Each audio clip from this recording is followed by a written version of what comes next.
Hello everyone, as you all know, this is Niharika Tiwari. So guys, we are back with another video and in this video we are going to discuss this important thing that is BBAU से related information.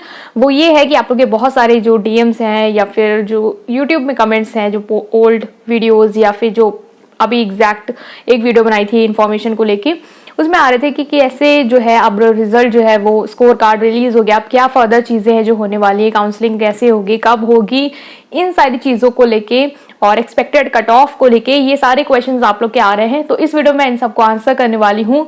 सो आप इस video को देखिए और अगर आप new हैं, अगर आपने अभी तक टेलीग्राम ग्रुप जो है वो नहीं ज्वाइन किया तो आप उसे ज्वाइन कर सकते हैं, क्योंकि वहाँ पे बहुत सारे आपको सीनियर्स मिल जाएंगे BBAU के। इनफैक्ट वहाँ पे कुछ लोग भी आपको हैं जो गाइड करेंगे अच्छे से, राइट। हमारी जो टीम है जो वर्क कर रही है वो आपको सपोर्ट कर पाएगी, गाइड कर पाएगी, प्लस जितने भी स्टूडेंट्स और हैं उनसे आप इंटरेक्शन कर पाएंगे जो आप लेने वाले हैं यहाँ पे एडमिशन, ठीक है।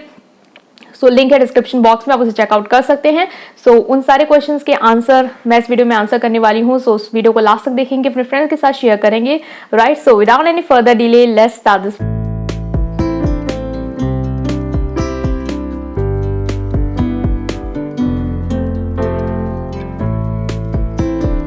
Guys we are starting. First of all बहुत सारे क्वेश्चन जो आ रहे थे वो आ रहे थे एक्सपेक्टेड कट ऑफ को लेके कि एक्सपेक्टेड कट ऑफ क्या हो सकती है। आप लोग को पता है स्कोर कार्ड जो है वो रिलीज हो गया है। हर स्टूडेंट का जिसने भी मतलब कोर्स के लिए किया, जो भी डोमेन सेलेक्ट किया, जो लैंग्वेज सेलेक्ट किए, उनके जो नंबर्स हैं वो उनको मिल गए हैं, ठीक है। नेगेटिव मार्किंग थी, सबको पता है। अब आ रहा है कि क्या इतने नंबर पे मिल जाएगा, लाइक बहुत सारे DMs आ रहे हैं, हमारे जनरल टेस्ट में इतने मार्क्स आए हैं तो क्या हमें कॉलेज मिल जाएगा, हमारे लैंग्वेज में इतने हैं। तो एग्जैक्टली तो अभी आपको कोई नहीं बता सकता, या जो आपको एग्जैक्टली बता रहे हैं आई डोंट नो वो किस बेस पे बता रहे हैं, बिकॉज अभी कोई एग्जैक्टली आपको, इवन यूनिवर्सिटी भी एग्जैक्टली आपको नहीं बता सकती कि आपका होगा या नहीं होगा। इनफैक्ट जब तक NTA पूरा जो अगर उसको नॉर्मलाइजेशन करना है, जो या फाइनल रिजल्ट जो है वो नहीं दे रही है एक आपको रैंक के फॉर्म या जो भी क्राइटेरिया उनका, तब तक आप ये नहीं कह सकते कि एक्सपेक्टेड कितना जाएगा। पहली बार CUET हो रहा है, सो नोबडी इज कंफर्म्ड, ठीक है।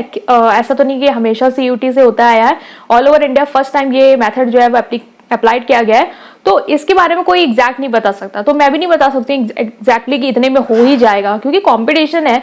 और अगर UG का आप देखें तो जितना मैंने देखा कि 1,80,000 से अबव एप्लीकेशन फॉर्म्स BBAU में आए हैं, PG में 3 लाख अबव। तो आप ये देख रहे हैं ना कितना फॉर्म भरे गए हैं इस बार। तो इतने में कितने कोर्सेज के लिए कितनी भरी, और सीटें जो है वो लिमिटेड हैं, लाइक 60 सीट्स हैं, किसी में आपकी सिर्फ 100 हैं, 120 हैं, 120 से ज़्यादा तो मुझे नहीं लगता किसी में ज़्यादा सीटें हैं, ठीक है। इतनी ही सीटें हैं जो मैक्सिमम है बीटेक में, हाँ हर स्ट्रीम को मिला के सीटें ज़्यादा हो जाएंगी। तो इस तरीके से कोई भी नहीं कह सकता कि एग्जैक्ट कट ऑफ क्या जाएगी for other categories and for reserve categories, ठीक है। तो ये हो गई बात कि एक्सपेक्टेड कट ऑफ को लेके परेशान मत होइए, फाइनल आने दीजिए, एक बार मेरिट लिस्ट तैयार होने दीजिए, यूनिवर्सिटीज को उस पर वर्क करने दीजिए, देन ही आपको पता चल पाएगा कि आपको मिल पाएगा एडमिशन या नहीं। नेक्स्ट क्वेश्चन आ रहा था आप लोग का कि क्या मेथड होगा काउंसलिंग का, कैसे काउंसलिंग होगी। सो गाइस जो BBAU में जो काउंसलिंग अब तक होती आई है वो हमेशा ऑफलाइन मोड से होती आई है, बट इससे पहले वाले अगर वीडियो देखा होगा तो उसमें मैंने आप लोगों से शेयर की थी कि इंपॉर्टेंट न्यूज़ कि BBAU ने एक मैथड जो है वो लॉन्च करा था कि वो ऑनलाइन मेथड से काउंसलिंग कराना चाह रहे हैं। अब इस बार बहुत सारे स्टेट से बहुत सारे स्टूडेंट्स ने भी दिया है, अप्लाई किया है, तो इसलिए हो सकता है कि ये जो है डुअल मोड में कराएं, ऑफलाइन ऑनलाइन दोनों का ही आपको ऑप्शंस अवेलेबल करा सकते हैं। जो एक नया उन्होंने वेबसाइट क्रिएट किया है ऑनलाइन काउंसलिंग के लिए, इसमें आपको ना बैंक में धक्के खाने की ज़रूरत है, ना ही यूनिवर्सिटी आने की ज़रूरत है, आप घर बैठे आराम से पूरा प्रोसेस कर सकते हैं। तो हो सकता है वो उसके थ्रू भी कराएं, हो सकता है वो आपको ऑफलाइन का भी ऑप्शन दे, ठीक है। तो ये तो अभी क्लियर हो जाएगा जैसे ही यूनिवर्सिटी इसके रिगार्डिंग इन्फॉर्मेशन जो है वेबसाइट पे डालती है। जैसे इन्फॉर्मेशन आएगी आपको उसके बारे में अपडेट कर दिया जाएगा, ठीक है। तो ये हो गई काउंसलिंग की बात, एक्सपेक्टेड कट ऑफ की बात हो गई यहाँ पे। और नेक्स्ट थिंग आ रही कि प्रोसेस क्या होता है। तो प्रोसेस यही होता है कि आपको एक लिस्ट जो है वो आती है यहाँ पे, कट ऑफ लिस्ट, और जिसके नंबर होते हैं उन सबके नाम होते हैं। अब आप यहाँ पे पता कैसे लगाते हैं, वो होता है कि कितनी सीट्स हैं। लाइक आप देखें BA में 60 सीट्स हैं, ठीक है, एज्यूम कर रहे हैं B में अगर 60 सीट्स हैं तो रिजर्वेशन है कितना 50%, तो 30 सीट्स फॉर रिजर्व कैटेगरीज चली जाती है। फिर 30 सीट्स जो बचती हैं उन 30 सीट्स में आपका रिजर्व्ड और अनरिजर्व मीन जितनी भी कैटेगरीज हैं वो सब लोग उस 30 सीट में एडमिशन ले सकते हैं। तो अगर टॉप से ही अगर आप देख रहे हैं कि ऊपर से ही बच्चे जो हैं वो 30 जो भी टॉप बच्चे होंगे उनको ले लिया जाएगा, चाहे वो रिजर्व से हो चाहे वो अनरिजर्व कैटेगरी से हो। ठीक है, तो ये इनका पूरा कॉन्सेप्ट होता है। फॉर डैट अलग अलग कैटेगरी वाइज लिस्ट जो आपकी निकलती है, एक ओपन कैटेगरी की लिस्ट निकलती है जिसमें सारे बच्चों के नाम होते हैं। ठीक है, और एक रिजर्व कैटेगरी जो रिजर्व करके रखी 50% उसकी अलग से निकलती है, और ईडब्ल्यूएस की अलग से लिस्ट जो है वो तैयार की जाती है। तो इस तरीके से इनका पूरा मेथड जो है वो काउंसलिंग का फॉलो करते हैं। जैसे सीट्स बचती हैं, लाइक सपोज करें सीट्स तो वैसे बचती नहीं है, लेकिन अगर ओपन कैटेगरी में कम से कम जितने भी बच्चे हैं, लाइक 150 बच्चों को रखा गया, तो ऊपर के अगर 30 अवेलेबल है तो ठीक, वरना उसके बाद के बच्चों को कंसीडर किया जाएगा। और अगर नंबर सेम हो जाते हैं, ये भी आता है कि नंबर अगर सेम हो गया, लाइक ऊपर के जो 30 बच्चे हैं या उनके सबके, या फिर 30 से लास्ट के जो बच्चे हैं, लाइक मान लो 25 पोजीशन पे जो बैठा है उसके भी 50 हैं, ठीक है, और उसके नीचे वालों के भी 50 है 35 तक, तो फिर ऐसे कैसे के लेते हैं? तो इन केस में वो लोग क्या करते हैं, जो एकेडमिक स्कोर होता है फिर वो उसको कंसिडर करते थे।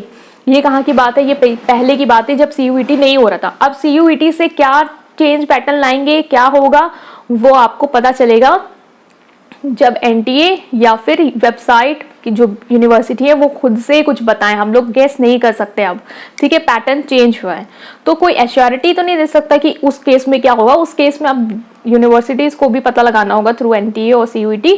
ठीक है, तो ये हमने बात कर लिया है कि प्रोसेस क्या होता है। ऐसे ही होता है, काउंसलिंग होगी, फिर आपको फीस सबमिशन करना होता है, एंड देन आपको जो स्लिप वगैरह होती है वो दी जाती है, and then your admission is final. ठीक है, आप ज्वाइन कर सकते हैं।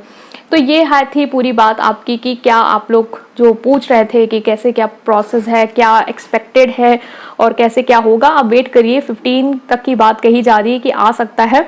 अगर 15 के बाद जैसे ही कोई अपडेट आती है तो वैसे यूनिवर्सिटीज़ को तो वैसे कह दिया गया है कि वो अपना काम करना शुरू कर दें।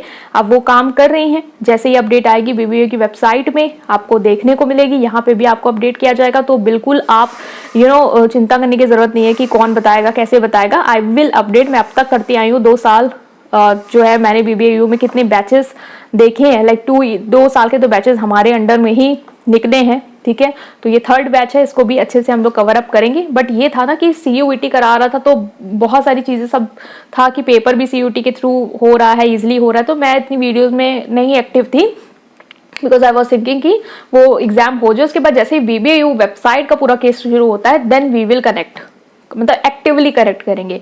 ठीक है, तो वो सारी चीज़ें थी जो आपसे डिस्कस की गई हैं यहाँ पे। तो आप लोग बिल्कुल भी परेशान मत होइए, कनेक्ट करेंगे यहाँ पे, सब्सक्राइब करेंगे चैनल को, और साथ ही में टेलीग्राम ग्रुप जो है उसको आप लोग ज्वाइन करेंगे अगर नहीं ज्वाइन किया है।